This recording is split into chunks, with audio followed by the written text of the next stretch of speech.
द्वापर युग का प्रभात हो रहा था। यमुना के तट पर एक नाव धीरे धीरे बह रही थी।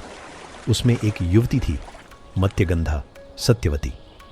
उसी समय वहां महर्षि पराशर पहुंचे। उनकी दृष्टि सत्यवती पर पड़ी और वे बोले, हे देवी, तेरे गर्भ से एक दिव्य पुत्र जन्म लेगा जो काल के गूढ़ ज्ञान का विस्तार करेगा और धर्म की ज्योति प्रज्वलित करेगा। पराशर मुनि के वचन सत्य हुए। एक दिव्य बालक का जन्म हुआ जो जन्म लेते ही माता से आज्ञा लेकर तपस्या हेतु वन को चला गया। यही बालक आगे चलकर कृष्ण द्वैपायन वेदव्यास के नाम से प्रसिद्ध हुआ। ज्ञान और वेदों का विभाजन कालांतर में वेदव्यास ने गहन तपस्या कर समस्त शास्त्रों और वेदों का ज्ञान प्राप्त किया। उन्होंने देखा कि वेदों का विशाल स्वरूप सामान्य मानव के लिए समझना कठिन हो गया है। तब उन्होंने वेदों को 4 भागों में विभक्त किया। पहले भाग में रखा ऋग्वेद, स्तुति एवं मंत्र, और दूसरे में यजुर्वेद, यज्ञ और कर्मकांड, तीसरा सामवेद, संगीत और स्वर, और चौथे भाग में अथर्ववेद, तंत्र, चिकित्सा एवं रहस्य विद्या। इसी कारण उन्हें वेद व्यास की उपाधि प्राप्त हुई। महाभारत की रचना समय बीता और भारतवर्ष महायुद्ध की ओर बढ़ने लगा। व्यास जी ने सोचा, इस महान युद्ध की गाथा को लिपिबद्ध करना आवश्यक है, जिससे आने वाली पीढ़ियां इससे शिक्षा ग्रहण कर सकें। परंतु यह कार्य सरल नहीं था।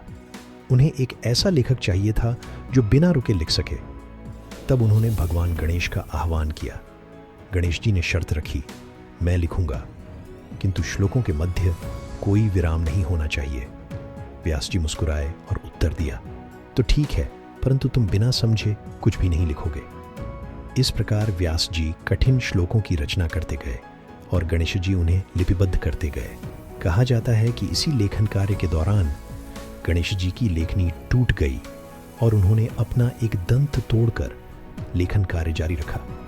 इसी कारण वे एक दंत के नाम से भी विख्यात हुए। वंश परंपरा और कुरुवंश महर्षि व्यास ने नियोग विधि द्वारा धृतराष्ट्र, पांडु और विदुर को जन्म दिया, जिन्होंने महाभारत काल के महत्वपूर्ण पात्रों के रूप में अपना स्थान ग्रहण किया।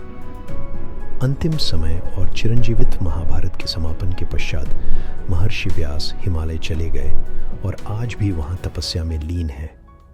उन्हें चिरंजीवी माना जाता है, अर्थात वे अभी भी इस पृथ्वी पर विद्यमान हैं। गुरु पूर्णिमा और वेद व्यास जी का स्मरण आज भी गुरु पूर्णिमा, जिसे व्यास पूर्णिमा भी कहा जाता है, उनके स्मरण में मनाई जाती है।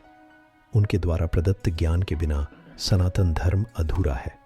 उपसंहार: व्यासो विश्वविद्यालयः, व्यासो वेदस्य कारणम, व्यास परमं ज्ञानम, तस्मै श्री गुरुवे नमः। व्यास जी केवल एक महर्षि नहीं थे, वे ज्ञान के प्रवाह थे और सनातन धर्म की अमर धरोहर के रूप में सदैव विद्यमान रहेंगे।